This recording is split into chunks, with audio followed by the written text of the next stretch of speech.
Good morning to all of you. आज हम 12th class का फर्स्ट चैप्टर पढ़ने वाले हैं, जो कि है अयोध्या सिंह उपाध्याय हरिऔध के द्वारा लिखा हुआ पवन दूतिका। पवन दूतिका हरिऔध जी के महाकाव्य प्रिय प्रवास से अवतरित है, और जो प्रिय प्रवास है वो खड़ी बोली हिंदी का पहला महाकाव्य है। ये उसी से लिया गया है। पवन दूतिका में जो राधा जी हैं वो श्री कृष्ण के मथुरा चले जाने के पश्चात एक पवन को दूत बना करके अपना संदेशा लेकर श्री कृष्ण के पास भेजती हैं। इसका वर्णन हरिऔध जी ने किया है, और इस काव्यखंड के माध्यम से हरिऔध जी ने एक विरह से उत्कंठित राधा जी की दशा का वर्णन किया है, और राधा जी के उदात्त चरित्र का भी उन्होंने वर्णन किया है कि वो बहुत सारी सुझाव देती हैं पवन को एक दूत रूप में, और उन्हें कुछ भी करके अंततः श्री कृष्ण के पास उनका संदेशा पहुंचाने का उपदेश देती हैं। चलिए पहला पद पढ़ते हैं। इसकी भाषा है खड़ी बोली, तो ये बहुत आसानी से समझ में आने वाली है, और हरिऔध जैसे जो रचनाकार हैं वो बहुत सारे अलंकारों का प्रयोग नहीं करते हैं, तो इसको समझने में बहुत आसानी रहती है। बैठी खिन्ना यक दिवसवी गेह में थी अकेली।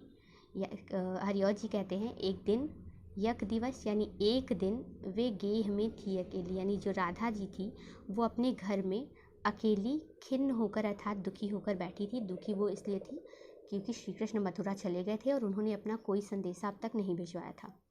तो खिन्न मन से एक दिन राधा अपने घर में अकेली बैठी थी।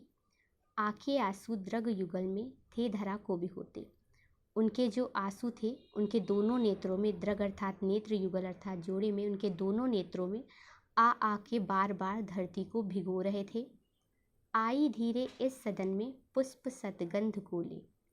तभी जब वो इतनी विरह से व्याकुल थी, उसी समय इस सदन में यानी कि उनके घर में पुष्प सदगंध को ले अर्थात फूलों की सुगंध को ले करके प्रातः वाली यानी प्रातःकालीन सुपवन यानी जो पवन है, हवा है, इसी काल वातायनों से यानी झरोखों या खिड़कियों से वो प्रवेश करती है। एक दिन राधा जी अपने घर में खिन्न मन से दुखी होकर अकेली बैठी थी, और उनके दोनों नेत्रों से आंसू बह रहे थे जो धरती को बार बार भिगो रहे थे। उसी समय धीरे से उनके घर में पुष्पों की सदगंध से युक्त प्रातःकालीन पवन ने वातायनों और झरोकों से प्रवेश किया। दूसरा पढ़ते हैं।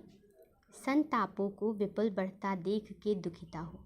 अब ठंडी ठंडी पवन के स्पर्श से उनकी पीड़ा और अधिक बढ़ जाती है, और वो दुखी होकर के उस पवन से कहती हैं, संतापों को विपुल बढ़ता देख, यानी अपने संताप को, अपने कष्टों को और अधिक बढ़ता हुआ देख करके दुखी होकर के धीरे से बोली सदुख उससे श्रीमती राधिकायु।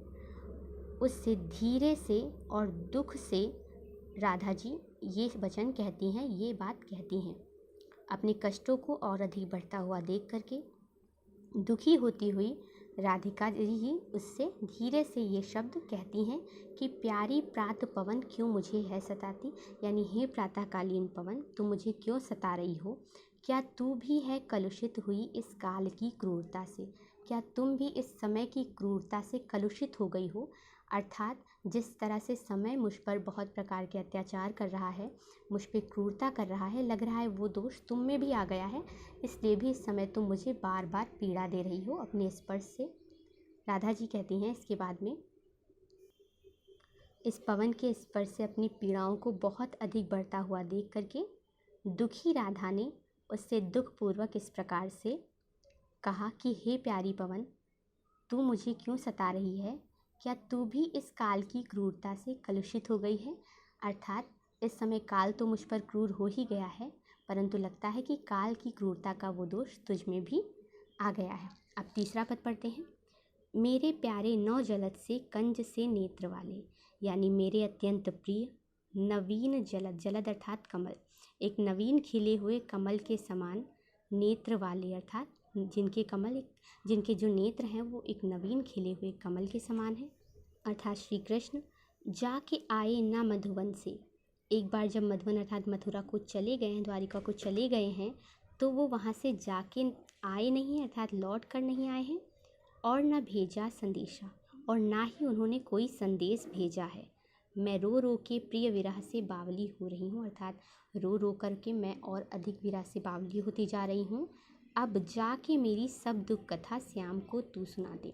अब मेरी इस विरह दशा की कथा तुम ही उनको जा कर के सुना दो, क्योंकि वो ना तो खुद आए हैं, ना उन्होंने कोई संदेशा भेजा है। इसलिए अब तुम ही उनके पास जाओ दूतिका बनकर, और मुझे मेरी जो विरह दशा है उसका संदेशा श्याम को सुना दो, श्री कृष्ण को सुना दो।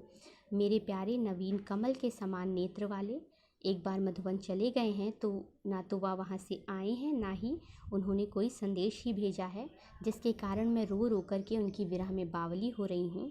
अब तू मेरी दूतिका बन कर के जा और मेरी संपूर्ण दुख कथा को श्याम को सुना दे। अब आगे की दशा बताते हुए राधा कहती हैं कि जो ही मेरा भवन तस्तु अल्प आगे बढ़ेगी, यानी मेरे भवन को, मेरे घर को छोड़ करके जब तुम थोड़ा सा आगे बढ़ोगी तभी शोभा वाली सुखद कितनी मंजू कुंजें मिलेंगी। तुमको बहुत अधिक सुंदर शोभा वाली सुखद मंजू कुंजें मिलेंगी, यानी कि वृक्षों और लताओं की झाड़ियाँ मिलेंगी, उनका स्थान मिलेगा, लेकिन फिर भी प्यारी छाया मृदुल स्वर से मोह लेंगी वे तुम्हें। वो मधुर मंजू कुंजें ऐसी होंगी कि वो अपनी प्यारी छाया से और मधुर स्वर से तुम्हारा मन मोह लेंगी। फिर भी तुम तो भी मेरा दुख लख वहाँ न जा विश्राम लेना, फिर भी तुम मेरे दुख को देखना, मेरे दुख का स्मरण रखना और वहाँ जा कर के विश्राम मत करने लगना। हे प्यारी पवन, जैसे ही तुम मेरे भवन को छोड़ करके थोड़ा सा आगे बढ़ोगी, तुम्हें बहुत अधिक सुंदर शोभायमान सुख से युक्त मंजू कुंजें मिलेंगी, जो अपनी प्यारी और मृदुल छाया से और स्वर से तुम्हारा मन मोह लेंगी।